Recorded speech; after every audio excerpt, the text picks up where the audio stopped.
যারা মসজিদে 5 ওয়াক্ত জামাতে নামাজ পড়তে আসে না, ইচ্ছে করে আসে না, কিয়ামতের দিন আল্লাহ তাদের দিকে তাকাবে না, রহমতের নজর দিয়ে তাকাবে না, তাকাবে না, তাকাবে না। সুতরাং আজান হয়েছে, দোকান বন্ধ। কথা বলো ঠিক কিনা, জোরে বলো। আজান হয়েছে, গাড়ি বন্ধ।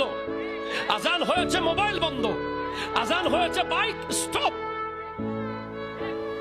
তুমি কিয়ামতের দিন আল্লাহকে কি বলবা যখন ইমাম হোসাইনকে তোমার সামনে আনা হবে? তুই কোন কোন কারণে নামাজ তরক করেছিলি, যেখানে ইমামে হোসেন গোটা পরিবারের লাশের উপরে দাঁড়িয়ে 2 রাকাত নামাজ পড়ার জন্য আজান হওয়ার সাথে সাথে তলোয়ার রেখে দিয়েছিলেন।